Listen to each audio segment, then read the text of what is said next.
الحمدللہ رب العالمین الرحمن الرحیم ایاک نعبد و ایاک نستعین اهدنا الصراط المستقیم صراط الذین انعمت علیہم غیر المغضوب علیہم ولا الضالین۔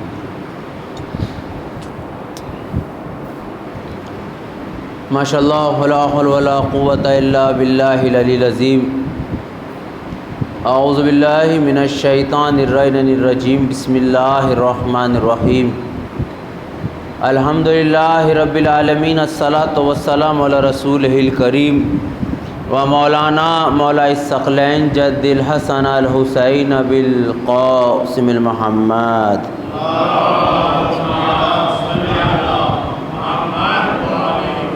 وآلِ طیبین الطاہرین وغر المیامین، اما بعد فقط قال اللہ تعالی تبارک فی کتابہ المجید و بیانہ العظیم و فرقانہ الحمید۔ بسم اللہ الرحمن الرحیم۔ وما محمد الا رسول، صلوات بھیجی محمد و آل محمد۔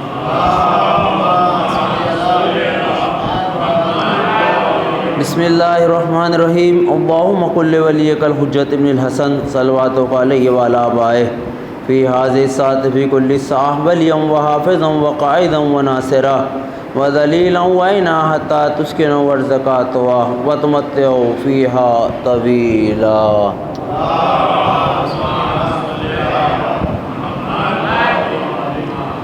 بزرگان ملت، برادران ایمان و ماتمداران امام حسین علیہ السلام، مجالس کا سلسلہ مسلسل الحمدللہ آپ کے ہاں جاری و ساری ہے۔ کچھ عرصے پہلے میں بھی پڑھ کے گیا، اور اب پھر ایک بار شہزادی نے میری ڈیوٹی لگائی کہ آپ جیسے حسین سماعتوں کے حوالے کچھ پیغامات کرنے کے لیے آپ کی خدمت میں آنے کی جسارت کی ہے۔ اس عشرے میں یہ بات طے پائی، مطلب ہم نے سوچا کہ جب تک کوئی موضوع یا عنوان نہ ہو تو گفتگو تو ہوتی رہتی ہے۔ ہم نے اپنا ایک خیال یہ پیدا کیا کہ کیوں نہ اس عشرے کے اندر روز ایک معصوم کی سیرت بیان کی جائے۔ پیغمبر کی سیرت عام سیرت ہے تاریخ میں، لیکن سیرت پر ہمیں رکنا ہے ہر پوائنٹ پر، اور رکنے کے بعد ایک لمحے کے لیے ہر امام اور معصوم کی سیرت انشاءاللہ جتنا ہو سکے گا، کسی دن دو بھی ہوں گے، اور کوشش کی جائے گی، اور یہ سوال کیا جائے گا کہ اس سیرت میں ہم کہاں پر موجود ہیں۔ نبی پاک صلی اللہ علیہ وسلم کا مرتبہ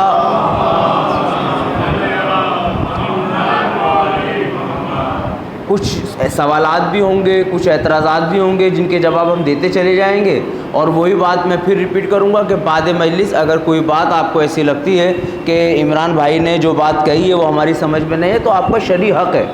میں اس بات کو ریپیٹ کرنا اپنا فرض سمجھتا ہوں کہ آپ کا شرعی حق ہے، کیونکہ یہاں پر جو آپ 1 گھنٹہ 50 منٹ 55 منٹ بیٹھتے ہیں تو وہ آپ کا یا میرا 55 منٹ ہے بھائی، لیکن جب اس کو ہم کیلکولیٹ کریں گے تو پوری قوم کا ہے۔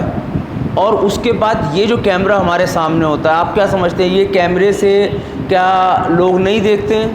دیکھتی ہے دنیا، اور کیا پیغام دے گی؟ مطلب صورت عزاداری ہے، جس عزاداری کے چینل پہ بھی جائے گا کہ شیعوں کے اندر یہ بیان دیے جاتے ہیں۔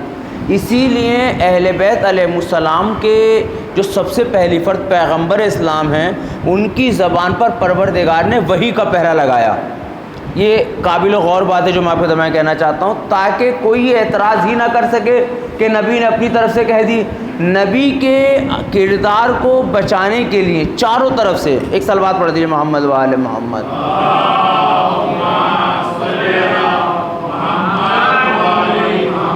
دیکھیے ہمارے درمیان جو پیغمبر اسلام کو بھیجا گیا ہے نبی بنا کے، مرسل بنانے کے بعد ان کو یہ کہا گیا جو میں نے قرآن کی آیت سنائی، فما محمد الا رسول، محمد رسول کے علاوہ کچھ نہیں ہے۔ اب میں اپنے سامعین سے سوال کرنا چاہتا ہوں، کیا پیغمبر ایک مسلمان نہیں ہے؟ کیا پیغمبر ایک باپ نہیں ہے؟ کیا تاریخ میں پیغمبر ایک بھتیجے نہیں ہیں؟ کیا تاریخ میں پیغمبر ایک سسر نہیں ہے؟ دیکھیے یہ جملہ میں ان کی سماعت کرنا چاہتا ہوں جن کے ذہن میں یہ چیز کہیں نہ کہیں بیٹھی ہے کہ دین الگ ہے، دنیا الگ ہے۔ یہ بڑا اہم بات ہے، یہ میں جو آپ کے درمیان کہنا چاہتا ہوں. ایک چیز ہمارے ذہن میں بیٹھ جاتی ہے کہ مولانا یہاں دین کی باتیں کیوں کر رہے ہیں آپ. ہم جب کسی سے بات کرنا چاہیں کہ بیٹا گھر تمہارا کیسا ہونا چاہیے، کاروبار کیسا، مطلب دین کہاں سے آ گئی؟ تو دنیا ہے۔ تو اگر یہی دنیا ہے اور یہی چیز دنیا ہے تو پھر پیغمبر کے اس کردار کو کیا کہیے گا جو ایک باپ کی حیثیت سے نبھا رہے ہیں پیغمبر، ایک داماد کی حیثیت سے نبھا رہے ہیں، ایک بھتیجے کی حیثیت سے نبھا رہے ہیں۔ اور الحمدللہ ہمیں فخر شیان حیدر کرار کو ہمارے نبی نے کسی بھی مقام پر ہمارے سر کو جھکنے نہیں دیا ہے۔ اب دیکھیے کس طرح کا، مطلب میں آپ کے سامنے تاریخ پڑھتے رہتے ہیں، لوگ تاریخ سنتے رہتے ہیں، میں اشارہ دیتا چلا جاؤں گا کہ نبی کا کردار، مثلا ایک چچا اور بھتیجے کا کردار دیکھیے آپ۔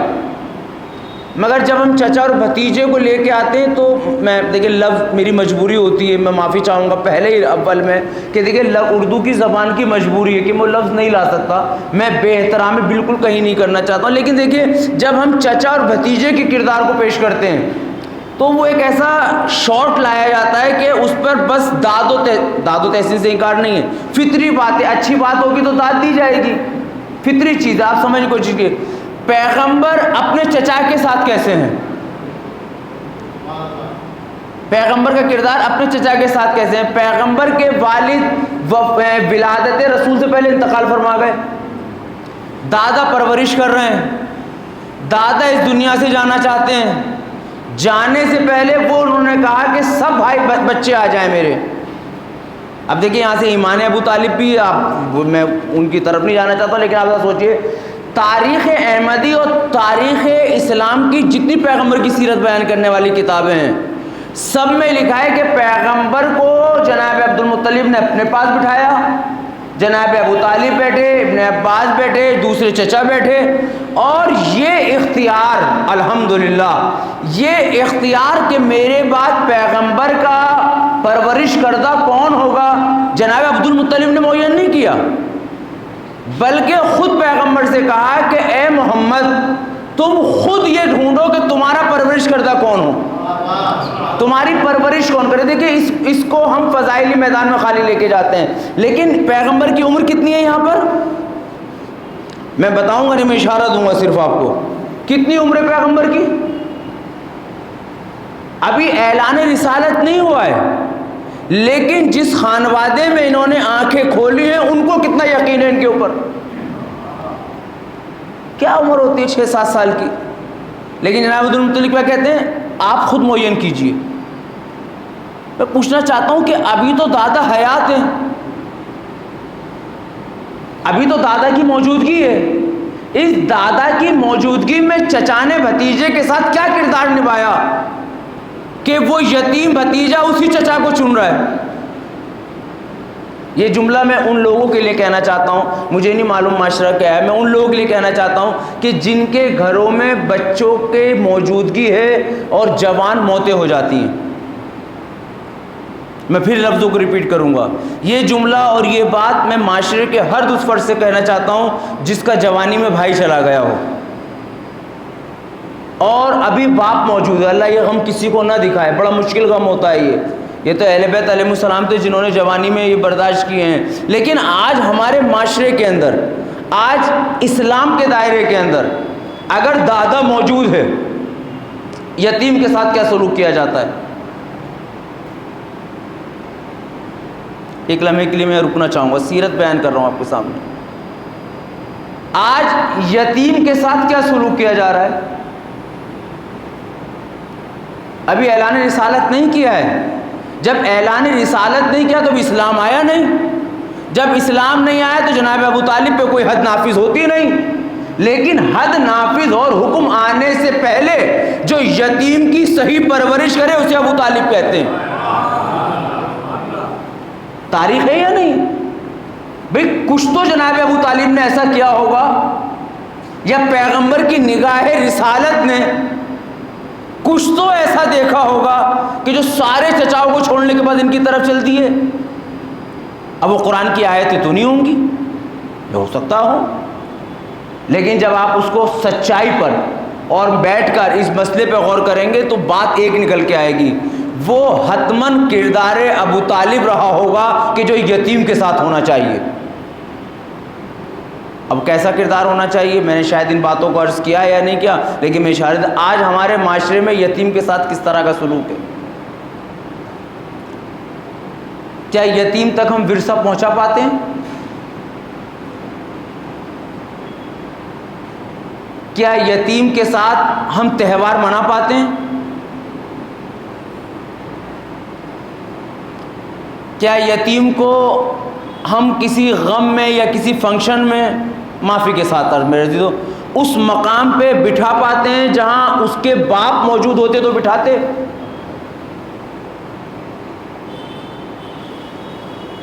کیا ہم یتیم کو اس اسکول میں پڑھا پاتے ہیں کہ جس اسکول میں اس کا باپ اگر حیات ہوتا تو وہ پڑھاتا؟ کیا ہم یتیم کو اس اسکول میں یا اس ڈاکٹر کے پاس علاج کو کبھی لے جا پاتے ہیں جہاں ہم اپنی سگی اولاد کو لے کے جاتے ہیں؟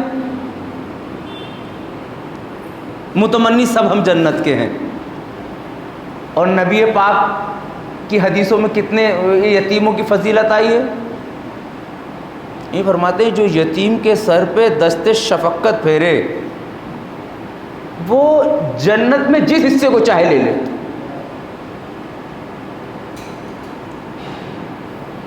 دیکھیے کردار نبی، میں آپ کو سیرت نبی بیان کر رہا ہوں ابھی تو میں آپ کو چچا بتائیے ابھی اعلان رسالت نہیں ہوا ہے قبلہ. کیا ہم نے، میں نے ایک شاید اس بات کو آپ کے درمیان کبھی پڑھا تھا، لیکن میں جب اس بات پہ آتا ہوں تو میرا دل چاہتا ہے کہ اس کو ریپیٹ کیا جائے، کیونکہ فضائل اہل بیت قرآن کی آیتوں کی طرح ہیں جو جتنی بار سنو اتنی بار لطف آتا ہے. اور یہ نصیحتیں، یہ بعض و نصیحت اور یہ باتیں یہ بیان ہوتی ہیں. میں نے دلی میں، کیونکہ ہم بچوں کی تعلیم وغیرہ ساری چیزیں ہیں جو ہم لوگ کرتے ہیں آپ لوگوں کی مدد سے اور آپ لوگوں کے ساتھ.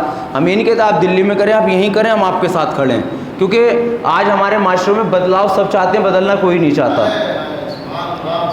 بدلاؤ سب چاہتے ہیں، مولانا بدلاؤ چاہتے ہیں، صدر چاہتے ہیں، سیکرٹری چاہتے ہیں، سب بدلاؤ چاہتے ہیں، اور دین سب میں ہے، ایسا نہیں ہے. بس ایک حدیث میں آپ کو سناؤں گا امام حسین کی، وہ اپنے ذہن میں رکھیے گا کہ ظلم کے خلاف جتنی دیر سے اٹھو گے قربانیاں اتنی ہی دینی پڑے گی. قربانیاں اتنی دینی پڑیں گی. وہیں دوسری حدیث مولائے کائناتی کیا ہے؟ مومن ایک گڈھے سے 2 بار نہیں ڈھسا جاتا. یعنی مولائے کائنات نے شیعان حیدر کرار کو بیوقوف نہیں بتایا. دھوکہ تو کھا سکتا ہے لیکن دھوکہ عقل مند کھا لیتے ہیں، لیکن بیوقوف وہ جو بار بار دھوکہ کھائے. حضرت علی نے کیا فرمایا؟ مومن وہ نہیں ہو سکتا جو 2 بار ڈھسا جائے. اس کا مطلب علی کی نگاہ میں علی والا بیوقوف نہیں ہوتا. اور عقل مندی کا تقاضا کیا ہے؟ میں ایک مثال سے دوں پھر میں اپنے یتیم کی طرف آ جاتا ہوں. آپ کے سامنے جیسے ہم دیکھتے ہیں فنکشنز وغیرہ میں روٹیاں بن رہی ہیں، گرم گرم روٹی آ رہی ہے. اب آپ ٹھنڈی روٹی سرو کر رہے ہو، جو گرم بن رہی ہے بعد میں کھلائیں گے. ارے بھائی پھر یہ بھی ٹھنڈی ہو جائے گی. جب یہ بعد میں بٹنا ہی ہے نظر و نیاز کا، تو ٹھنڈی جو بن چکی اس کو سیو کر کے رکھو، جو گرم گرم ہے اس کو پروس دو. یہ ہے عقل مندی. یہ بات میں آپ کو لے گئی کہ جو معاشرہ ہمارا ہے آج ہم اپنے آپ کو ساری دعا میں، شب جمعہ ہے، اللہ ہمارے محرومین کی مغفرت فرمائے، جو بیمار نے شفا کاملہ عنایت فرمائے.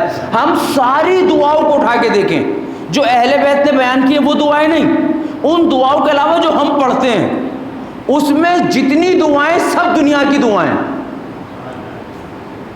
مثلا مولانا دعا کیجئے، میں کس چیز کی دعا کروں گا آپ کے لیے؟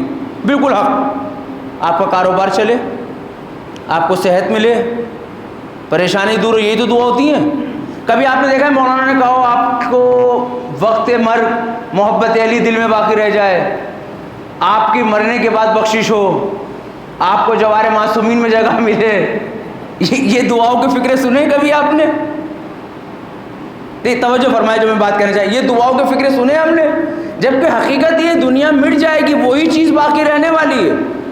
اب یہ یتیم جو ہمارے معاشرے میں نے ایک یتیم سے پوچھا، اور وہ کوئی چھوٹا موٹا یتیم، بہت اچھی ویل اسٹیبلش فیملی سے یتیم، علی گڑھ میں تھے ہم. تو ہم نے اس سے پوچھا، یہ دیکھیے جملے کو محسوس کیجئے گا آپ، اور اگر یہ آپ کے دلوں تک پہنچ جائے تو کوشش کیجئے گا کہ ہمارے معاشرے میں کوئی یتیم ہو تو اسے احساس نہ ہو یتیمی کا.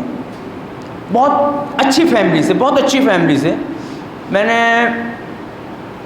کیونکہ مولوی تو سب گھروں میں جاتے ہیں مجلس وغیرہ کے حوالے سے، میں نے اس یتیم بچے سے پوچھا، بچے دونوں کو بلا کے، بیٹا تمہیں کبھی کسی چیز کا احساس ہوا ہے؟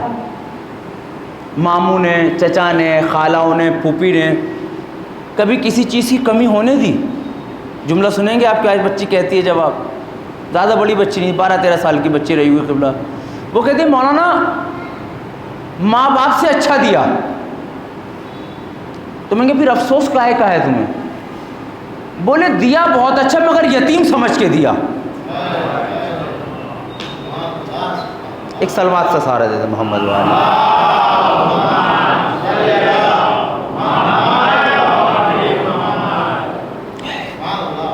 دیا تو بہت دیا.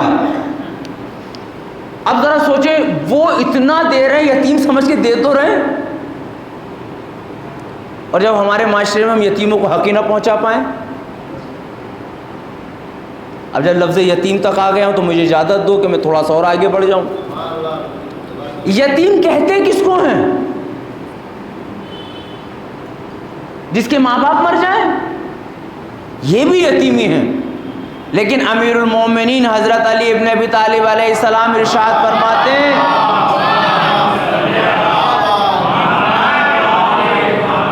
یتیم وہ نہیں جس کے ماں باپ مر جائیں، یتیم وہ جس کے پاس علم و ادب نہ ہو.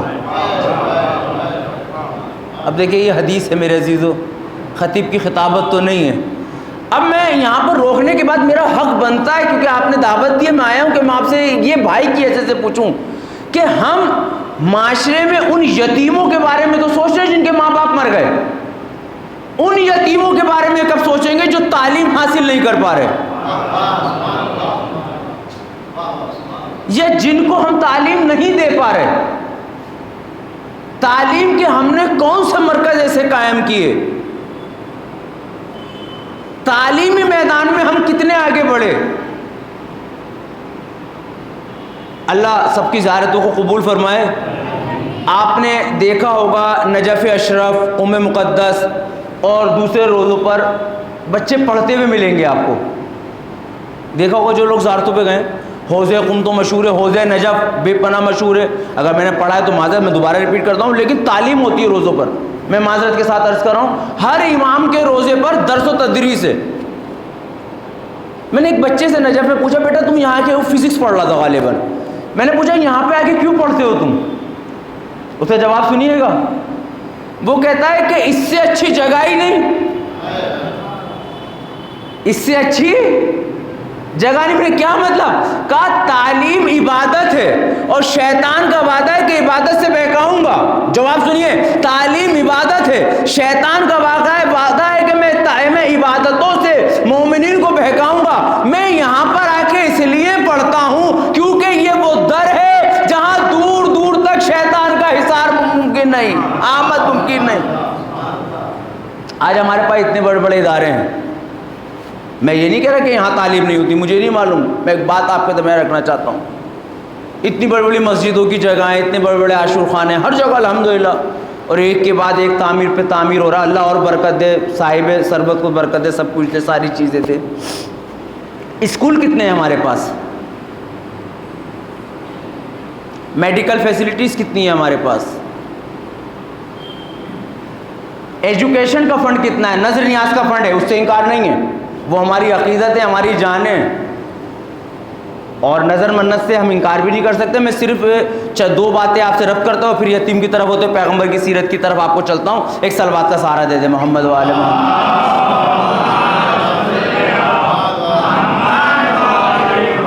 دیکھیے قابل قبول ہو تو دعاؤں سے نوازیے گا، اگر اعتراض ہو تو سوال کر لیجئے گا. میں اسی لیے آپ کے درمیان بیٹھا ہوں.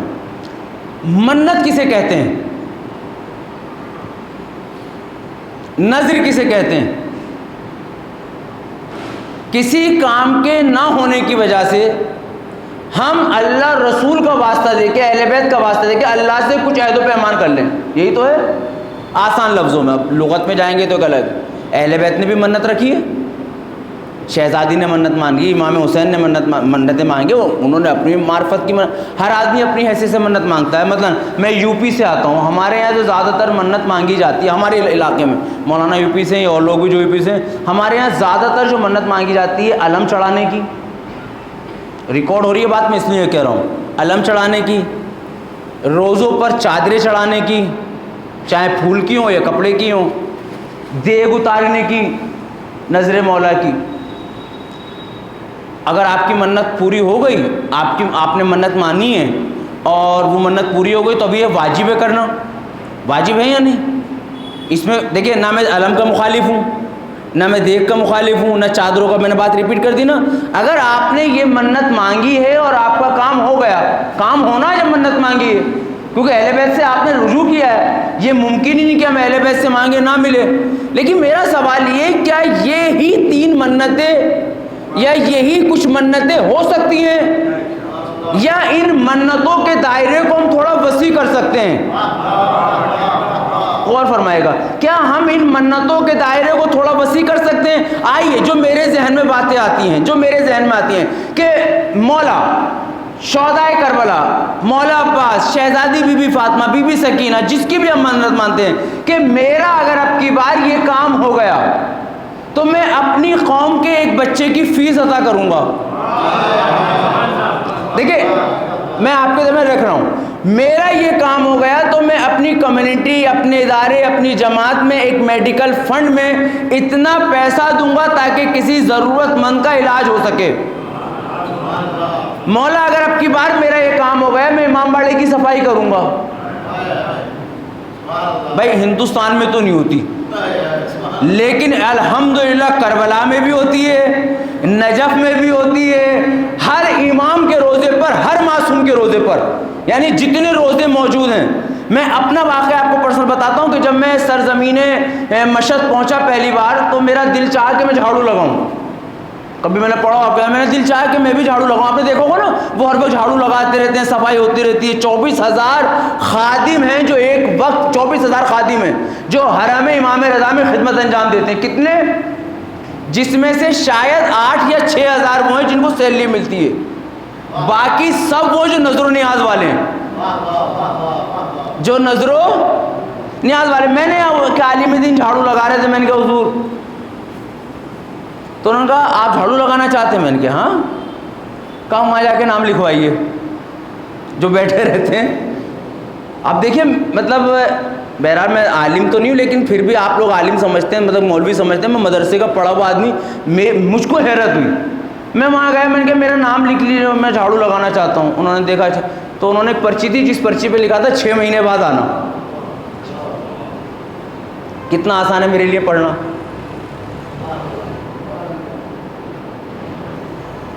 کتنے مہینے بعد آنا؟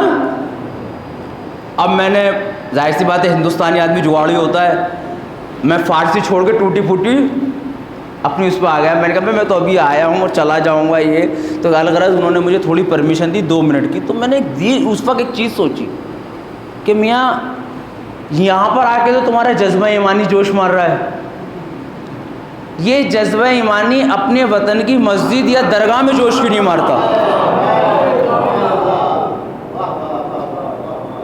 کیا اس مسجد سے ایک تنکا اٹھانے کے لیے پیغمبر نے نہیں فرمایا جنت میں گھر بن جائے گا؟ اچھا، وہاں پہ جو صفائی ستھرائی ہم لوگ دیکھتے ہیں تو ہمیں اچھا لگتا ہے، برا لگتا ہے؟ اچھا لگتا ہے۔ پھر وہ ہم ایسا نہیں کہ ہمارے یہاں نہیں ہے، ہمارے یہاں اس چیز کو یہ سمجھتے ہیں کہ یہ ان لوگوں کا کام ہے جو معاشرے میں غریب ہے۔ ماشاءاللہ غریب کوئی نہیں ہے، یہ ان لوگوں کا کام ہے کہ جنہیں ہم سیلری دے رہے ہیں۔ دیکھیں مولا کائنات فرماتے ہیں اچھائی جہاں سے ملے لے لو کیونکہ تمہاری ہے، علم جہاں سے ملے لے لو کیونکہ علم مومن کی کوئی بھی میراث ہے۔ جو اخلاق، جو کردار شیان حیدر کرار میں پایا جاتا تھا، آج گردواروں میں میسر ہوتا ہے۔ ان کا لنگر چل گیا تو رکتا نہیں، صفائی کا سلسلہ رکتا نہیں، جبکہ ان کے پاس کوئی قائد نہیں، کوئی امام نہیں۔ ہمارے پاس قائد نبی ہے، 12 امام ہے، 14 معصومین ہیں۔ تو یہ بات بیچ میں آ گئی تھی یتیموں کے درمیان کہ کہتے ہیں اب نظر و نیاز کے اندر کیا ہماری منت نہیں ہو سکتی کہ ہم کسی غریب کا گھر بنوا دیں گے؟ یہ ہو سکتا ہے؟ یہ نہیں ہو سکتا۔ ہمارے معاشرے کا ثروت مند، پیسے والا، چاہے مولوی ہو یا عوام ہو، سب ایک حمام میں سب ننگے نہیں ہیں، میں وہ بات نہیں کر رہا، لیکن فلاحی کاموں میں کم دیکھا گیا ہے کہ وہ بھی ساتھ میں کام کر رہے ہوں۔ لیکن سیرت نبی میں ملتا ہے جب پہلی مسجد کی تعمیر ہو رہی ہے، اب یہ فضائل ہیں یا نہیں؟ نبی نے بھی تسلا اٹھایا، برتن پھاوڑا لیا، جو بھی چیز رہی ہوگی، گدال ودال جو بھی رہا ہوا، وہ مسجد کے چھپڑ کی مسجد بننی تھی، کھجوروں کی چھپڑ، تو چلنے لگے۔ جناب حمزہ نے کہا یا رسول اللہ آپ ہمارے رہبر ہیں، آپ نبی ہیں، آپ اس کام میں حصہ کیوں لے رہے ہیں؟ بس یہ جملہ ہے میرے عزیزو، توجہ فرما لیے گا۔ نبی نے کہا یہ کیسے ممکن ہے کہ میں خود حکم دوں اور عمل نہ کروں؟ آپ کو ضرورت ہی نہیں کسی کو کہنے کی، آپ خود راہ میں جو اپنے آپ کو یہ سمجھتے ہیں کہ بدلاؤ آنا چاہیے اور ہم بہت بڑے ہیں، آپ میدان عمل میں نکل آؤ، بچے آپ کے پیچھے پیچھے چل دیں گے۔ ایک صلوات پڑھیے مل کے محمد و آل محمد۔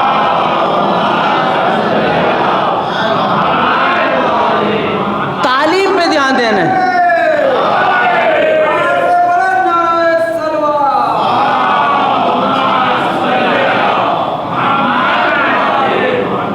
بچوں کی تربیت کی ذمہ داری، دین پہنچانے کی ذمہ داری، دنیا پہنچانے کی ذمہ داری ہم بزرگوں پر ہے۔ کیونکہ جب بچہ بچپنے میں پیاس لگتی ہے تو کیا کہتا ہے؟ مم نہیں کہتا، پانی کہتا ہے، واٹر کچھ کہتا ہے بچہ؟ ہم بولتے ہیں بچہ تو پیاس میں رو رہا ہے، ہم کہہ رہے ہیں مم چاہیے۔ اب اس کا بھی تو ذہن ہے، اللہ نے اس کو دل دیا ہے، دماغ دیا ہے، ذہن دیا ہے، اس کے ذہن میں چاہے اس چیز بیٹھ جاتی ہے کہ پیاس جو چیز بجھا دے اسے مم کہتے ہیں۔ ابھی بچہ بڑا ہوا 4-5 سال کا، مجلس میں نے کہا مم، ہمیں شرم سی محسوس ہوئی، یار ہمارا بچہ مم کہہ رہا ہے، مولانا ہے ہم۔ بیٹا پانی کہہ دو۔ کسی اچھی سوسائٹی کلچر میں پہنچ گیا، اس ایڈمیشن کرانے انگلش میڈیم میں، بچے نے کہا پاپا پانی چاہیے۔ اب ہم نے کہا یار انگلش میڈیم میں ایڈمیشن کرانے آئے ہیں بیٹا، یہاں تو تم کہہ دو واٹر، یہ ہے یا نہیں؟ اب یہ ساری چیزیں بچہ کہہ رہا ہے، بچے کی تو پیاس وہی رہی نا، بچے کی پیاس تو پیاس ہی رہی نا۔ آپ نے اس پیاس کو بجھانے والی چیز کا نام کبھی مم رکھا، کبھی پانی رکھا، کبھی جل رکھا، کبھی واٹر رکھا۔ بچہ بھی تو جھنجھلائے کہتا میرا قصور تو بتاؤ کیا ہے، میری تو کل بھی پیاس تھی، آج بھی پیاس ہے، میری ذمہ داری تو آپ کے کاندھوں پہ تھی، کل مم کہہ کے یاد کرایا تو یاد کر لیا، آج پانی کہہ کے یاد کرایا تو کر لیا۔ اسی طرح دین کے یہ نوجوانوں پہ کی ذمہ داری ہمارے کاندھوں کے اوپر ہے، ان کا کوئی قصور نہیں ہے اگر یہ راہ حد سے بھٹک رہے ہیں، کیونکہ بزرگوں نے اپنی ذمہ داری نہیں نبھائی۔ اہل بیت اپنے ساتھ ساتھ لے کے چلتے تھے، ایسا نہیں ہے، اختلاف نہیں ہے۔ سیرت نبی بیان کرو، نبی پاک کی سیرت کیا ہے، تعلیمی میدان میں اترے آپ۔ کتنی حدیثیں نبی نے تعلیم کے لیے مرمت فرمائی ہیں۔ اچھا امام حسن و حسین کو پڑھنے کی ضرورت تھی؟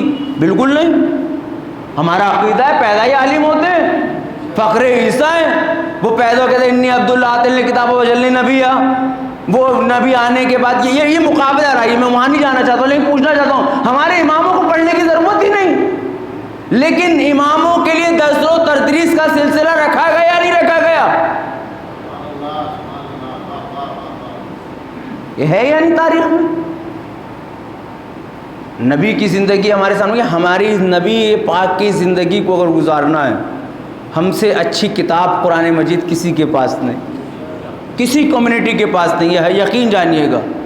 ساری مذہبوں کی کتابوں کو پڑھیے، میں بار بار اس بات کو ریپیٹ کرتا ہوں آپ کے درمیان، اس میں ہم شیعہ، اس میں ہمارا کمال نہیں ہے، ہم شیعہ گھرانے میں پیدا ہوئے ہیں۔ ایک لمحے کے لیے اس کو سوچیے گا، اور اعتراض ہوتا ہے اعتراض کیجیے گا، میں مرزا عمران شیعہ گھر میں پیدا نہ ہو کے کسی وہابی کے گھر میں پیدا ہوتا تو کیا عقیدہ ہوتا میرا؟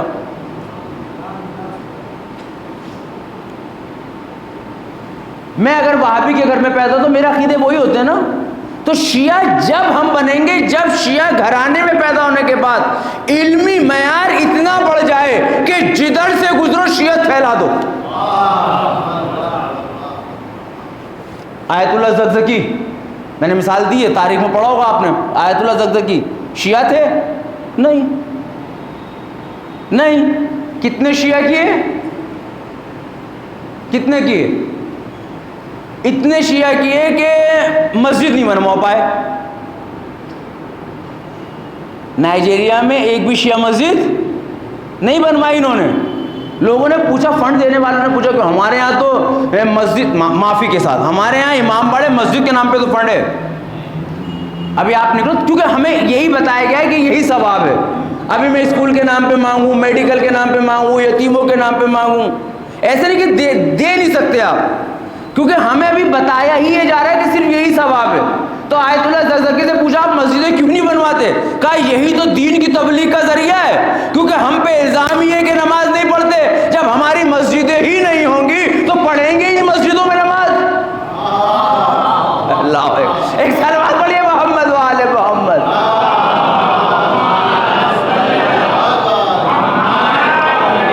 اب آئیے میں نبی کی سیرت کی طرف آپ کو چلا جاؤں. میں نے آپ کے درمیان باتیں رکھی ہیں اور اس کو اللہ قبول فرما لے. اگر کوئی بات کسی کے دل کو لگ جائے، کوئی مسئلہ پوچھنا چاہے تو ہم اس پہ بیٹھ کے انشاءاللہ یہ چرچا کر سکتے ہیں کہ ہمیں اپنی کمیونٹی کو کس طرح آگے لے کے آنا ہے. یہودی کمیونٹی زیادہ ہے یا ہم زیادہ ہیں؟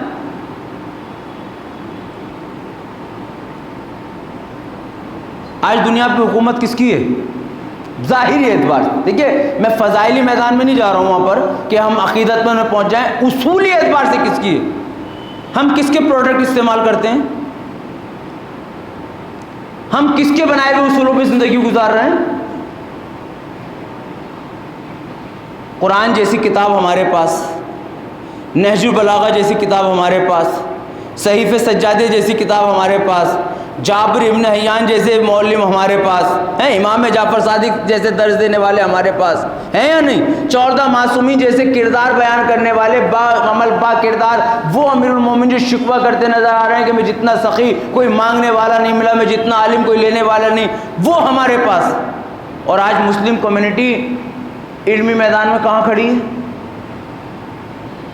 ہم دوسروں کی پرواہ نہ کریں. یقین جانے کا بڑی قیمتی بات کہنے جا رہا ہوں میرے عزیزوں میں، آپ کو دوسروں کی بات ہی نہیں کرنی، کیونکہ شیطان ان کو نہیں بہکائے گا، وہ تو بہکے ہوئے ہیں. شیطان نے بہکانے کا وعدہ مومنین کے لیے کیا ہے؟ اور مومنین وہی جو علی والے ہیں. میں بات کو پھر ریپیٹ کر رہا ہوں، شیطان ادھر بہکانے نہیں آئے گا. شیطان تو مسجدوں میں بہکانے آئے گا، شیطان تو مجلسوں میں بہکانے آئے گا، شیطان تو جلوس کے وقت بہکانے آئے گا، شیطان تو نظر و نیاز کے وقت بہکانے آئے گا، کیونکہ ہدایت یافتہ تو ہم ہی لوگ ہیں.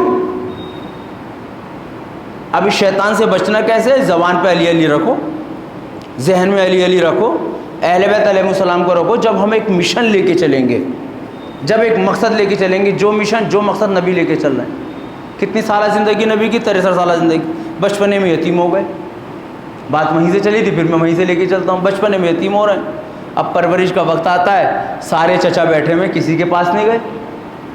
تاریخ کہتی ہے کہ جناب ابو طالب کی گود میں بھی جا کے ایک دم نہیں بیٹھے. تاریخ پڑھیے گا آپ، ہو سکتا تاریخ میں راؤنڈ پہ اختلاف ہو، کسی میں 7 راؤنڈ ہے، کسی میں 5 ہے، کسی میں 3 ہے، کسی میں یہ ہے کہ جناب عبد المطلب ہی نے کہہ دیا کہ ابو طالب تمہارے حوالے.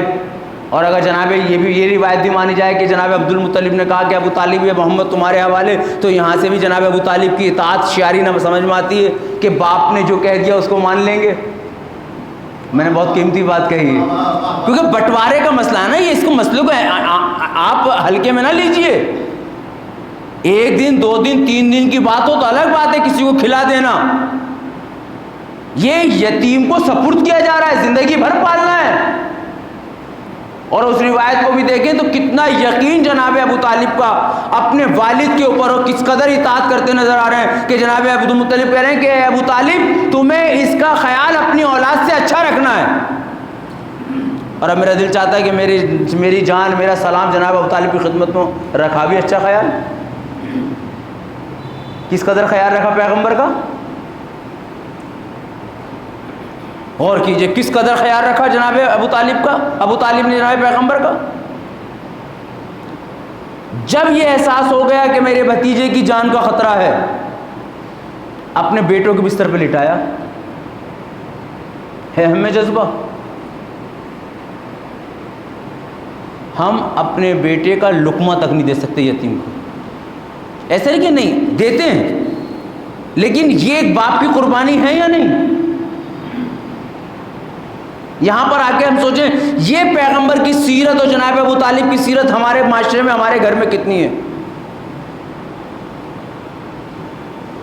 اور اب تاریخ کہتی ہے کہ جو سب سے بڑی روایت ہے کہ 7 بار اب ایک فضائلی جملہ ہے تاکہ ڈسکس ہو سکے اور تھوڑا سا آپ کو بھی وہ تاریخ کہتی ہے کہ جناب ابو طالب کے 7 چکر لگائے، پیشانی کو چوما اور بیٹھ گئے اور کہا میری پرورش یہ کریں گے۔ اب خطیب کیونکہ موازنہ کرتے ہیں تو وہ میں موازنہ آپ کے سامنے رکھتا ہوں کہ اب ہم یہ چاہتے ہیں کہ ہم کہیں پیغمبر کی خدمت میں، خطیبانہ جملہ ہے میرے عزیزو، کہ ہم پیغمبر کی خدمت میں، لیکن جملے میں دم ہے کہ پیغمبر سے کہیں پیغمبر آپ 7 چکر کیوں لگا رہے ہیں؟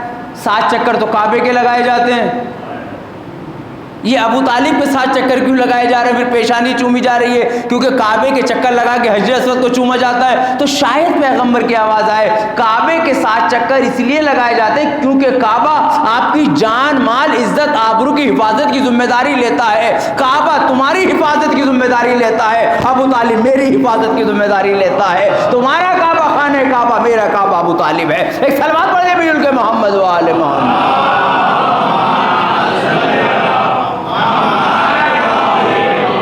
کردار نبی دیکھیں آپ، اب چچا بھتیجے میں کس طرح کا تال میل چل رہا ہے۔ شعبہ ابو طالب کتنے سال رہے وہاں پر؟ کتنے سال زندگی گزاری پیغمبر اسلام نے؟ 3 سال غالباً۔ وجہ کیا تھی جانے کی؟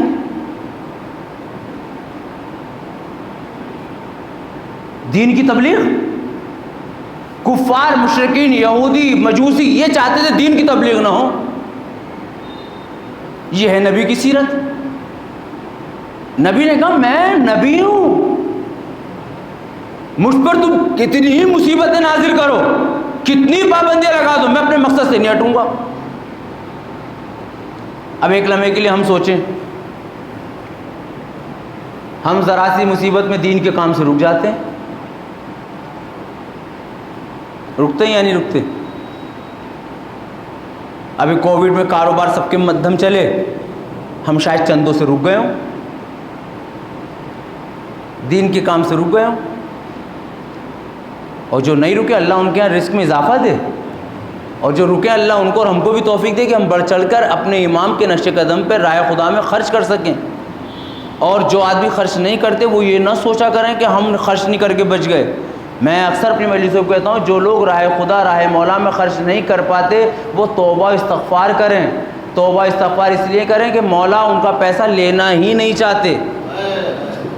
میں نے ایک بات کہہ دی، اب کہاں تک ذہن میں آپ کے پہنچی ہوگی۔ بھئی ہم اگر فائدے کا سودا لگے، بھئی گجرات تو مشہور ہے نا کاروبار کے لیے، ہمیں تو کاروباری کہا جاتا ہے، ہم تو کاروبار کے لیے مشہور ہیں۔ ہم شادیوں میں آپ کے یہاں بھی لفافہ دیا جاتا ہوگا، اینولپ وغیرہ کچھ نہ کچھ، کیا سب شادیوں میں ایک سا ہوتا ہے؟ بات آ گئی تو میں کہتا چلوں، بھئی آپ مولانا کے آئیں تو لفافہ الگ ہوگا، کسی سیٹ کے یہاں گئے تو لفافہ الگ ہوگا، کسی غریب کے یہاں گئے تو لفافہ، یہ سب جگہ کا برابر، جن کا برابر ہوتا ہے وہ سبحان اللہ، لیکن اکثر یہ دیکھا گیا ہے کہ جہاں سے ریٹرن کی امید نہیں ہوتی وہاں کم ہوتا ہے۔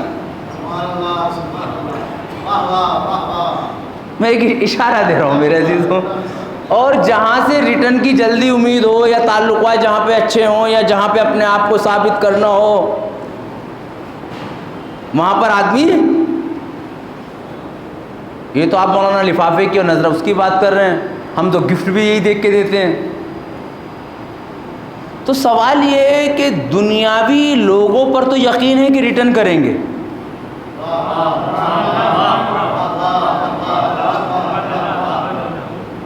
دنیاوی لوگوں پہ ہمیں یقین ہے نا، جبکہ موت کب آ جائے کسی کو نہیں پتا، لیکن دنیاوی لوگوں کو ریٹرن کرنے کی کوئی آیت نہیں، کوئی حدیث نہیں،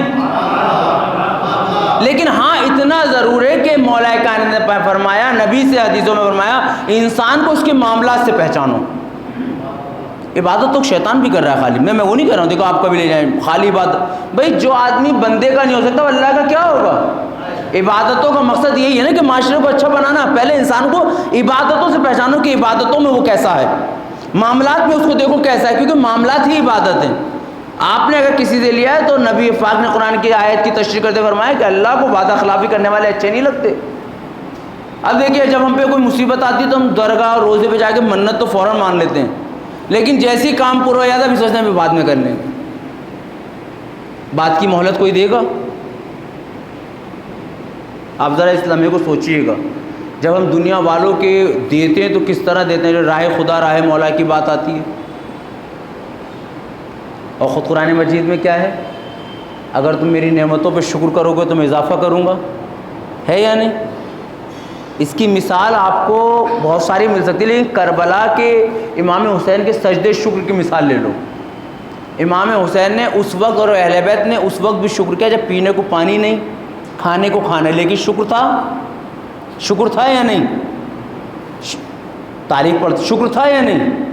ابھی اربعین گزرا ہے 2 دن پہلے، کتنے بڑے دسترخوان تھے؟ نہیں جا پائے ہم لوگ، لیکن دیکھا تو ہے نا 16 ملین وغیرہ کتنے اب بھی پہنچے، کتنے بڑے بڑے دسترخوان تھے۔ تو دنیا کو پیغام دو، جو پروردگار بھوکو پیاسا رہنے کے شکر کے عوض بھی اتنا بڑا دسترخوان اس کے نام پہ عطا کر دے۔ اگر ہم راہ خدا راہ مولا میں کچھ دے دیں گے تو کیا جائے گا؟ اب اس کچھ دینے کو آپ زکوٰۃ اور خمس کو کاؤنٹ نہ کیجئے گا، وہ تو واجب ہے۔ میں معافی کے ساتھ معافی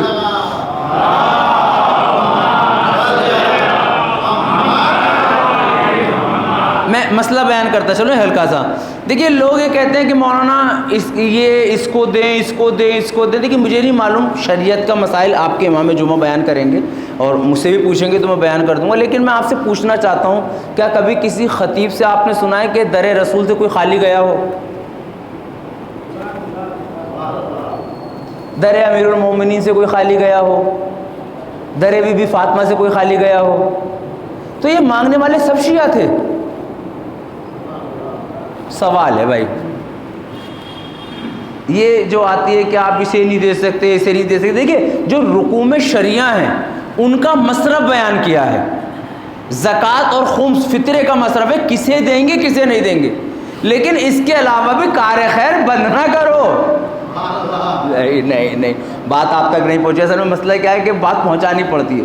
بھائی میں نے خمس نکالا تو اس خمس کا مصرف ہے مجھے کہاں خرچ کرنا ہے، یہ نہیں میں کسی کو بھی دے دوں، کسی بھی کام میں دے دوں، بہت مشکل کام ہے میرے عزیزو۔ پیغمبر کی خدمت میں جبرائیل امین ایک تشت لے کے آئے، میں واقعہ پورا نہیں سناؤں گا کہ اشارہ دوں گا، اور ایک اہم بات ہے جس پر آپ میں بھی 8 دن ہوں، آپ چاہیں تو روز بحث کریں مجھ سے۔ پیغمبر کی خدمت میں جبرائیل امین ایک تشت لے کے آئے، بڑا خوبصورت تشت، اس تشت میں شہد ہے، شہد میں ایک بال ہے، اور بال کی طرح ایک لائن ہے کھچی ہوئی۔ پیغمبر سے فرماتے ہیں جبرائیل امین کے پروردگار یہ چاہتا ہے کہ اہل بیت علیہ السلام اس کو تناول فرمائے پنجتن پاک، اور ایک ایک مثال دیں مگر اس سے پہلے۔ تو واقعہ میرے پورے ذہن میں نہیں ہے، لیکن جو باتیں میرے کام، ہر آدمی کو اپنے کام کی بات یاد رہ جاتی ہے۔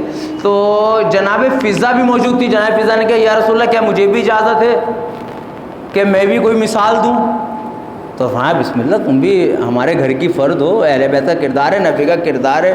تو جناب فضا نے فرمایا کہ یا رسول اللہ زکوٰۃ اس تشت سے زیادہ خوبصورت ہے، زکوٰۃ اس تشت سے زیادہ، زکوٰۃ نکالنے میں جو مزہ ہے وہ شہد سے زیادہ شیریں ہے، مگر حقدار تک پہنچا دینا بال سے زیادہ باریک ہے۔ اب سب کاروباری ہیں زیادہ تر، میں کیلکولیٹ حساب کرنا چاہتا ہوں تاکہ یہ میری بات آپ تک پہنچ جائے۔ حقدار تک پہنچا دینا بال سے زیادہ۔ میں نے آپ سے کہا مجھے خمس دے دو، آپ نے مجھے دے دیا، آپ مطمئن ہو؟ کائے کو مطمئن ہو گئے بھائی؟ شرعی حکم کیا ہے کہ پہلے علاقے کی ضرورت دیکھو، مولانا یہی مسئلہ ہے بھائی۔ اگر آپ صورت میں رہتے ہیں تو پہلے صورت کی ضرورتیں دیکھو، یا اگر کوئی اجازت لے کے، میں مخالفت نہیں کر رہا ہوں، میرے پاس اجازتیں ہیں، میں یہ نہیں کہہ رہا ہوں میں کوئی مدرسہ نہیں چلاتا، NGOs وغیرہ ہیں، اس کو اللہ کا شکر ہے، لیکن اگر میں آپ سے کہتا ہوں کہ آپ مجھے خمس دیں تو آپ کا یہ بھی تو فریضہ بنتا ہے کہ خمس کی رقم کے ساتھ ساتھ اپنے علاقے کی ضرورتیں بھی تو بتاؤ۔ نہیں بات شاید میں آپ تک پہنچا نہیں پا رہا ہوں۔ اب ہم نے خمس کو 2 حصوں میں کیا، سہم سادات سہم امام، کیا ہر سید کو دے سکتے ہیں سہم سادات ہم؟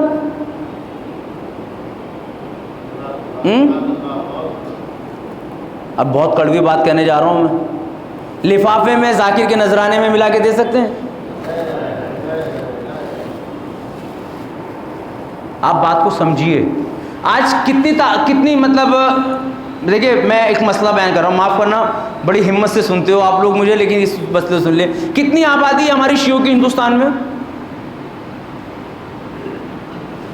اب دیکھیے ابھی تک آنکڑے نہیں ہیں ہمارے پاس، ہوائی باتیں بہت ہوں گی، 7 کروڑ 8 کروڑ 2 کروڑ ساری چیزیں. اچھا سورت کی ٹوٹل کتنی آبادی ہے؟ یہاں تو احصار ہوگا ساری چیز. جی نہیں شیعوں کی، شیعہ مومن بھائی اپنے سب 1300 1000 2000. اب 2 خمس تو سب پر واجب ہے. مسئلہ بیان کر رہا ہوں قبلہ بھائی، میں کاروبار کرتا ہوں، مجھ پر میرا خمس واجب. میری بیوی کا کاروبار ہے، میں اسے پیسے دے رہا ہوں، اس پہ خمس واجب. اگر ہم صرف خمس کے پابند ہو جائیں تو 2000 آدمی مری سے مری حالت میں، چلو 2 کو بھی 1 کر لیتے ہیں ہم. اب خمس تو پھر بہت بڑی بات ہے، فطرے پہ آ جاتے ہیں پہلے، پھر سیرت نبی پہ چلتے ہیں. فطرہ کتنا تھا؟ دیکھیے خمس کا تو حساب کیلکولیٹر میں حساب کمزور ہے بھائی میرا. میرے آفس میں بھی لڑکا رہتا ہے جو حساب کتاب لگاتا ہے، مجھ سے حساب کتاب نہیں آتا. فطرہ کتنا تھا ہمارے یہاں؟ 100 روپے. فطرہ سب پر ہے، بچوں کا بھی ہے، بڑوں کا بھی، سب کا ہے نا. 2000 لوگ کا فطرہ کتنا ہو گیا؟ 2 لاکھ. وہ 2 لاکھ گیا کہاں؟ اب دیکھیے بات کو سمجھیے گا، ہمارے یہاں جو غریبی ریکھا سے نیچے لوگ آ رہے ہیں ایسا ہے نہیں، لیکن اگر کوئی کمزور رہ گیا ہماری بے علمی میں، اللہ ہمیں توفیق دے کہ ہم اسے اپنے برابر کھڑا کر سکیں. میں کل کی مجلس میں عرض کروں گا، سیرت علی یہی ہے، امیر المومنین کا پیغام یہی ہے، نبی کی سیرت یہی ہے. کیا اس 2 لاکھ میں ہم ہر سال 2 3 4 لوگوں کو تھوڑا سا کاروبار کرا کے اپنے برابر نہیں لا سکتے؟ نبی نے کیا ہے. اب ہماری طرف تو یہ چلتا ہے، وہ مدرسے والے، امام باڑے والے، وہ فطرہ بھی لے جاتے ہیں، صدقہ بھی لے جاتے ہیں، اور اس میں ہمارے ہی بچے پڑھ رہے ہوتے ہیں اداروں میں. میں نے پوچھا باقاعدہ علماء سے سوال کیا، علماء بہت سے ناراض بھی ہو گئے، مطلب ناراض رہتی ہیں، مجھ سے وہ اکثر ناراض ہو گئے. جب میں نے ایک چیز پہ پڑھ دی تھی، ایک جگہ بھی دلی میں ایک میٹنگ چل رہی تھی کہ جب مولائے کائنات ہمارے پہلے اماموں کے لفافے پہ نہیں جیے صرف، تو آپ صرف لفافوں پہ ڈپینڈ کیوں ہیں؟ آپ کا بھی شریف فریضہ ہے کہ اپنے یہاں کے عالم، اپنے یہاں کا جو بھی مولوی ہے اس کو اپنے کاروبار میں لائیے، تجارت کرائیے، مولائے کائنات کی سنت پہ چلیے، نبی کی سنت پہ چلیے، کیونکہ شیعت کا ہاتھ یوں اچھا لگتا ہے. شیعت میں بہت سچے دل سے کہہ رہا ہوں میرے عزیزو، آپ عیسائیوں کے یہاں جائیے، آپ ان سے بات کیجئے کاروبار کی، وہ آپ کی فل مدد کریں گے. میں جاتا ہوں، میں معلوم ہے. ہمارے پاس کوئی ادارہ ہے جو اچھا کوئی بیچارہ راہ خدا میں، محبت امیر المومنین میں کسی کی مدد کر بھی دے تو واپس دینا مشکل ہے. لیکن ہمیں یقین اور عمل رسول کے لیے کرنا ہے. وہ ریٹرن دے نہ دے، ہمارا نے نیت کر کے دے دیا راہ خدا میں، تو ریٹرن کہاں سے ملے گا؟ میں پوچھنا چاہتا ہوں کہ فطرے کے پیسے کہاں گئے؟ خمس کا پیسہ ہمارا کہاں گیا؟ زکوٰۃ کا پیسہ ہمارا کہاں گیا؟ جو ڈیلی ہم صدقہ نکالتے ہیں وہ کہاں جا رہا ہے ہمارا؟ شرن ریکارڈ میری بات، شرن یہ جائز نہیں ہے کہ آپ کے علاقے میں ضرورت مند ہوں اور آپ دوسرے علاقے کو پہنچا دو. یہ میں نے بڑی ذمہ داری سے بات عرض کی ہے میرے عزیزوں، میں نے کہہ کے کہا ہے کہ میری بات ریکارڈ ہو رہی ہے. اسی طرح فطرہ، شریعت کہتی ہے کہ فطرہ آپ پہلے اپنے رشتہ دار کو دو گے، غریب کو. جب رشتہ دار میں نہ ہو تو پھر خاندان جاؤ گے، خاندان نہ ہو تو پھر محلے جاؤ گے، محلے نہ ہو تو شہر جاؤ گے، شہر نہ ہو تو پھر شہر کے باہر جاؤ گے. اور اگر ہمارے یہیں کوئی ہو، پھر شریعت نے اس کی عزت کا بھی اتنا خیال رکھا کہ اس کو یہ بھی کہہ کے نہ دو کہ فطرہ ہے، کیونکہ عزت نفس بہت بڑی چیز ہے. عزت نفس بہت بڑی چیز ہے، اور یہ عزت نفس صرف سیرت نبی اور ائمہ میں پائی جاتی ہے. کس طرح؟ بس ایک واقعہ پھر مسائل کی طرف. یہ سیرت کہاں پائی جاتی ہے؟ نبی مسجد میں باتیں بہت ساری کرنی تھی آج کی پیغمبر کی سیرت پر، لیکن نہیں ہو پائی. نبی مسجد میں کوئی فقیر آ گیا، میں بھوکا ہوں، نبی پاک نے کہا کوئی ہے جو اسے کھانا کھلا دے؟ یہ ہے ایک نبی کی سیرت، نبی کی ایک تعلیم، اور نبی کی تاریخ میں یہ بھی ملتا ہے کہ نبی نے جب کسی کار خیر کی بات آئی عوام سے پوچھا کوئی کرنا چاہتا ہے؟ یہ الگ بات ہے کہ ہر بات صرف علی کی آواز آتی تھی، انا یا رسول اللہ، انا یا رسول اللہ۔ میدان جنگ ہو، سخاوت ہو، غریب کی مدد ہو، علم پہنچانا ہو، ہمیشہ نبی نے پوچھا کوئی ہے، تاکہ کوئی یہ نہ کہے کہ ہم کرنا چاہتے تھے کسی نے موقع ہی نہیں دیا۔ اب کیا ہے سیرت؟ میں نے کہا نا کسی کی عزت ہے، حرف عزت پہ حرف نہ آنے پائے۔ تاریخ کہتی ہے کہ امیر المومنین نے کہا یا رسول اللہ میں حاضر ہوں۔ کس نے کہا؟ یہ حضرت علی نے کہا اپنے گھر لے جائیے، آپ نے مہمان ہے، مہمان کی مہمان نوازی ہونی چاہیے، وہ بعد میں آگے مجلسوں میں آئے گا۔ اب تاریخ کہتے ہیں کہ جب شہزادی کے گھر میں یعنی اپنے گھر میں حضرت علی پہنچے ہیں، توجہ فرمائیے گا، تو سلام و جواب کے بعد شہزادی سے فرماتے ہیں کہ ایک مسافر ہے جو بھوکا ہے، اسے کھانا کھلانا ہے۔ شہزادی نے فرمایا علی گھر میں اتنا ہی ہے۔ کتنا ہو تو ہوگا؟ اب سنیے کتنا تھا۔ کہا گھر میں صرف اتنا ہے کہ ایک آدمی کا پیٹ بھر جائے، اور ابھی نہ حسنین نے کھایا ہے نہ میں نے نہ آپ نے۔ تاریخ کہتی ہے اخلاق دسترخوان، آداب دسترخوان کہتے ہیں کہ میزبان پہلے کھائے بعد تک کھاتا رہے، یہی ہے نا۔ اب حضرت علی کے سامنے ایک مسئلہ ہے، اگر اس کھانے کو بانٹے تو اس کا پیٹ نہیں بھرے، اس کے ساتھ نہ کھائیں نہ بیٹھے تو خلاف دسترخوان۔ تاریخ ہے یا نہیں؟ خلاف دسترخوان۔ حضرت علی شہزادی کے پاس گئے کہ کھانا دے دو، اور جب کھانا کھانے بیٹھے تو چراغ کو گل کر دینا۔ یہ ہے علی، یہ ہے فاطمہ بی بی، یہ ہے تعلیمات رسول، یہ ہے تربیت رسول کہ چراغ کو گل کر دینا۔ اور ایک پلیٹ علی نے اپنے سامنے بھی رکھی ہے، ضرورت مند مہمان کے آگے کھانا رکھ دیا، مہمان کھانا کھاتا گیا، علی ہاتھ اٹھاتے گئے۔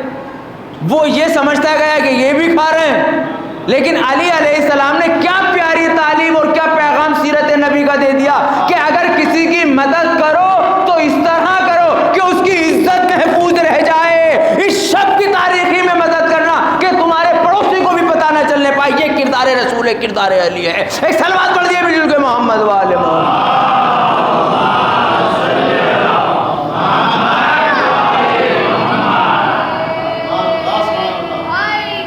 یا علی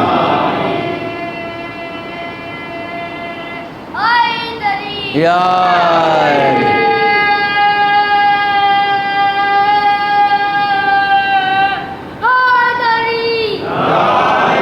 آپ نے غور کیا میرے عزیزو؟ اب اگر ان باتوں کا ہم آپ کے سامنے ذکر نہیں کریں تو کہاں کریں گے؟ سوال تو ہم سے ہوگا نا، سوال تو آپ سے ہوگا نا۔ کیا ہمارے دسترخوان پر یہ مہمان نوازی کا سلیقہ نظر آتا ہے؟ پیغمبر اسلام کی زندگی، پوری زندگی 63 سال زندگی ایک مجلس میں واضح نہیں ہو پاتی، لیکن ہم تھوڑی چھوٹی چیزیں روز کسی نہ کسی معصوم کی آپ کے درمیان رکھنے کی کوشش کریں گے۔ لیکن ہمارا بھی تو شریف فریضہ ہے کہ ہوم ورک کریں خود اپنے آپ سے۔ ابھی تک ہم نے جتنی مجلسیں سنی ہیں، بہت مجلسیں ہوتی ہیں الحمدللہ آپ کے یہاں، اور ہر شیعہ روز سنتا 2-2 3-3 مجلسیں، اور جتنا موقع مل سکے گا فرش اعضاء پہ نہ بھی جا پاؤ تو جو چینلز وغیرہ چلاتے ہیں ان سے سنا کرو۔ خالی وقت میں کیا کرنا ہے؟ وقت کو بانٹنا سیکھو۔ گاڑی پہ تو جب بھی سن لو، کہیں بیٹھے ہو جب بھی سنو، کیا کرنا ہے؟ ہمیں تو ذکر اہل بیت کے حصار میں رہنا ہے ہر وقت، کیونکہ اس سے اچھا ذکر ہی نہیں ہے۔ کیونکہ جب تک یہ ذکر رہے گا، اہل بیت کا حصار رہے گا، ملائکہ رہیں گے، جبرائیل رہیں گے، اور جب تک وہ رہیں گے ہمارے گھر میں خوشبو رہے گی، جنت رہے گی، بیماریاں دور رہیں گی۔ نبی کا کردار، تعلیمی میدان میں آگے آنا، اپنی رکوع شریعہ کو صحیح استعمال کرنا، یہ مسئلہ ہے۔ مثلا آپ کا فرش بنا ہوا ہے، آپ نے توڑ دیا، پھر بنا رہے ہو، کیوں بنا رہے ہو بھائی؟ کام دیکھو نا آگے اور کوئی کیا کام ہونا ہے۔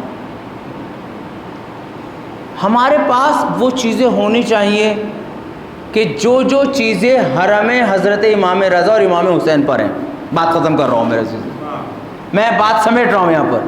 دیکھیے ہمارے امام باڑے ہماری مسجد شبی ہے نا، میں پہلے اپنے اشرے میں عرض کر چکا ہوں، تو امام کے حرم کے پاس میڈیکل بھی ہے، کالج بھی ہے، ایمبولینس بھی ہے، کاروبار بھی ہے۔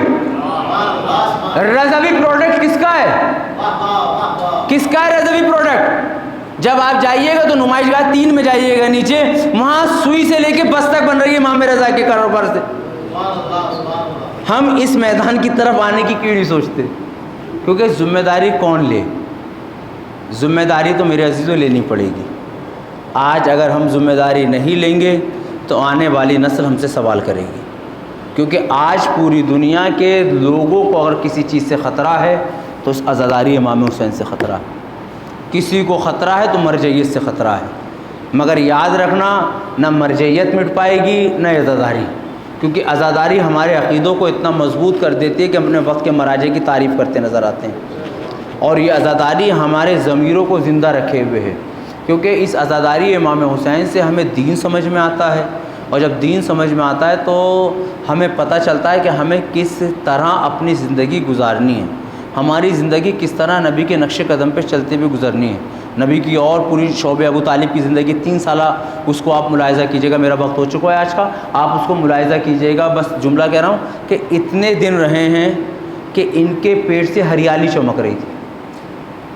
تاریخ پڑھیے گا آپ، کیا چمک رہی تھی؟ تاریخ یہ لکھتی ہے کہ ان کے بچے جب بھوک سے روتے تھے تو پڑوسیوں کے دل کانپ جاتے تھے،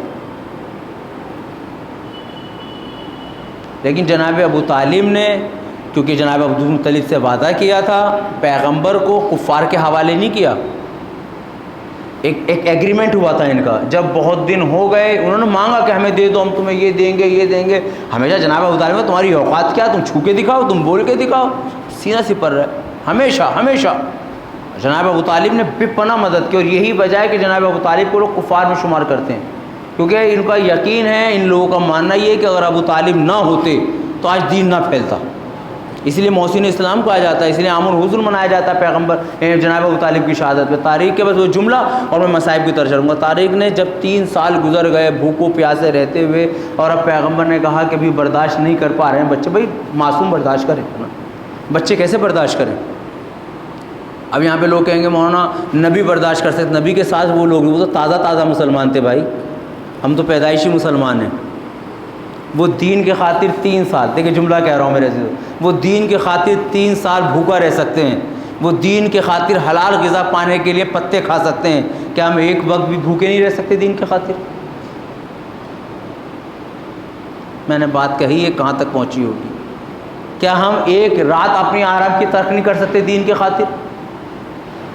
وہ تازہ تازہ مسلمان ہے، پیدائشی مسلمان نہیں ہے وہ ابھی تازہ، ہم تو پیدائشی مسلمان ہیں، ہماری تو رگوں میں ذکر امام حسین شامل ہے، ہمارا بچہ تو لوریا میں بھی تلاوت قرآن اور نوحہ ماتم سنتا ہے، ہمارے بچے تو رحم مادری میں قرآن سن رہے ہیں، رحم مادری میں نوحے سن رہے ہیں، ہمارے چھوٹے چھوٹے بچے راہ نجف و کوفہ و سامرا کے راستے میں اتنے سے بچے زائرین کی خدمت کرتے نظر آ رہے ہیں یا نہیں؟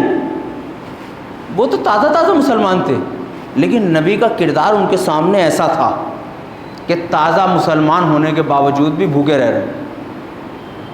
اور اب جناب ابو طالب نے جب یہ چیز دیکھی تو پیغمبر نے فرمایا چچا جائیے ان سے کہیے کہ ان کا جو ہمارا ایگریمنٹ ہوا ہے اس ایگریمنٹ کو نکالو، اس پر صرف 2 نام بچے ہیں، ایک اللہ کا، ایک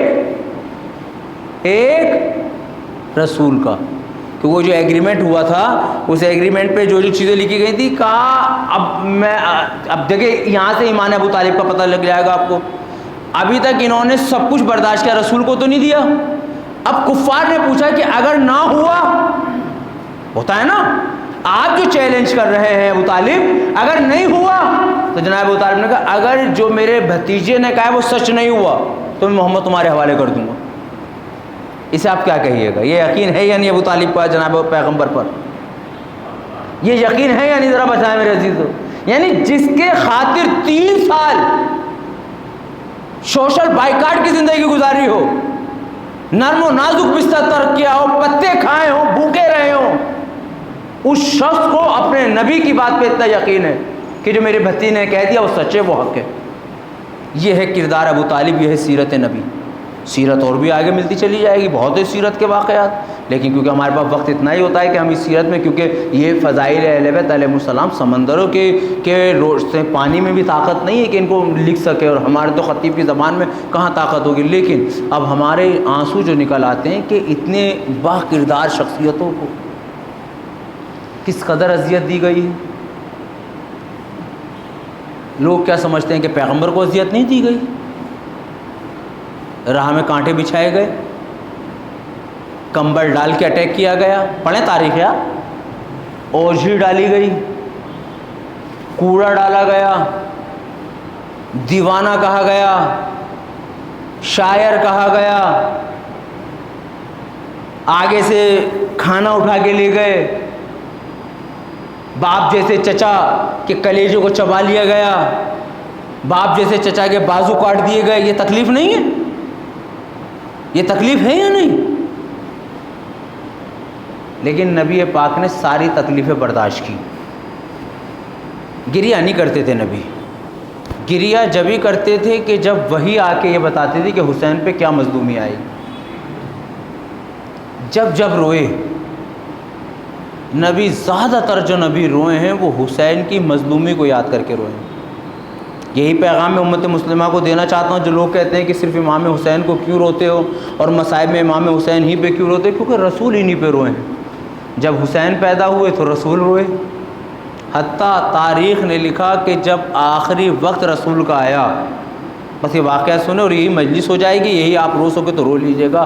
جب آخری وقت رسول اسلام کا آیا تو جبرائیل امین آئے اور کچھ ہنوت دیا، ان کو کافور دیا، اور کافور دینے کے بعد کہا اے رسول اللہ یہ جنت کا کافور ہے، تم اہل بیت نبوت میں بانٹ لو اور اسے اپنے کفن میں رکھنا۔ یہ دیکھیں کتنا آسان ہے پڑھنا میرے سے، لیکن آپ ذرا سوچیں کہ یہاں شہزادی فاطمہ بھی ہیں، علی مرتضیٰ بھی ہیں، حسن مجتبیٰ بھی ہیں، اب حسین بھی ہیں۔ تاریخ کہتی ہے پیغمبر نے کچھ کافور اپنے لیے رکھا، کچھ علی کو دیا، کچھ فاطمہ کو دیا، اور بچا ہوا کافور حسن کے حوالے کر دیا۔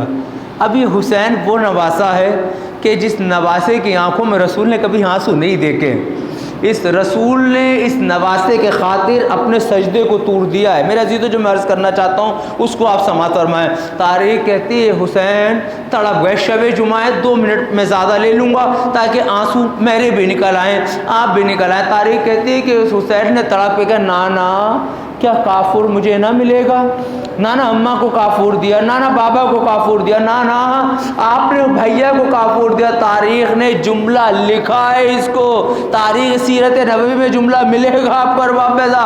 نبی نے فرمایا میرے لال، یہ مصائب وہ جو نبی پڑھ لیں، میرے لال کافور اسے دیا جاتا ہے ارے جسے کفن میسر ہو، ارے جسے غسل و کفن دیا جائے۔ شب جمعہ ہے، اے بی بی سکینہ زندان شام سے آئیے، اے سید سجاد آئیے۔ تاریخ یہی کہتی ہے کہ سکینہ کو بڑا ارمان تھا میں بابا پہ کھل کے رو سکوں، مگر رونے نہ دیا جاتا تھا۔ اے بی بی یہ عزاداروں کی بلند آواز ہے، شاید آپ کو سہارا دیتی نظر آئے۔ امام نبی نے فرمایا میرے لال کافور اسے دیا جاتا ہے اسے کفن میسر ہو۔ ارے یہی تو ہوا، روز عاشور ایک صدا بلند ہوئی، حسین قتل کر دیے گئے، فرات کا پانی نیزے اچھلنے لگا، خیام میں آگ لگائی جانے لگی، بیویاں ایک خیمے سے دوسرے خیمے میں جا رہی ہیں۔ مقاتل نے لکھا ارے وہ منظر بھی آ گیا جسے شام غریبہ کے نام سے یاد کرتے ہیں نا۔ بس ایک روایت اور میں مجلس تمام کر دوں گا۔ تاریخ کہتے بی بی زینب سب کو ڈھونڈ رہی ہیں مگر سکینہ نظر نہ آئی۔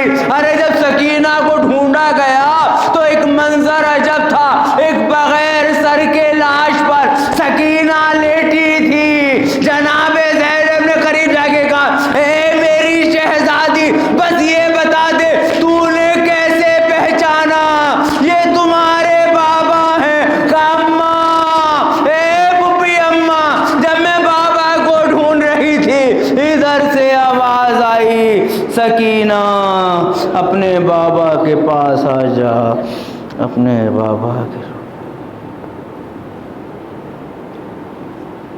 انا للہ و انا الیہ راجعون۔ اللہم اغفر للمؤمنین والمؤمنات والمسلمین والمسلمات الاحیاء منهم والاموات تابع بیننا وبینہم بالخیرات انک مجیب الدعوات وانک علی کل شیء قدیر۔ پاک پروردگار تجھے واسطہ محمد وآلہ کی آوازوں پر رحم نازل فرما، ہم سب کو تعلیمات رسول علیہ رسول پہ چلنے کی توفیق عنایت فرما۔ شب جمعہ ہے معبود، ہمارے محرومین کی مغفرت فرما، جو بیمار ہیں جنہوں نے دعاؤں کے لیے ان کو شفا کامل عاجل عنایت فرما۔ معبود تجھے واسطہ محمد جو بھی دام درہم سخن عزائے حسین علیہ السلام میں حصہ لیتے ہیں ان کی جان عزت و آبرو کی حفاظت فرما۔ معبود ہمارے ساتھ وہ اپنے عدل سے کام نہ لیتے ہوئے رحم سے کام لے۔ معبود تجھے واسطہ محمد والے محمد کا مزار مقدسہ کی حفاظت فرما، زیادہ دیر نہ لگا امام کے ظہر میں تاجیر فرما۔ آپ لوگوں سے معتبانہ گزارش کی بار سورہ الحمد اور 3 بار سورہ قل اللہ کی تلاوت فرما کر مرحوم رمضان علی ابن رجب علی و فقانی و تمام مرحومین مومنین مومنات کل مومن مومنات کی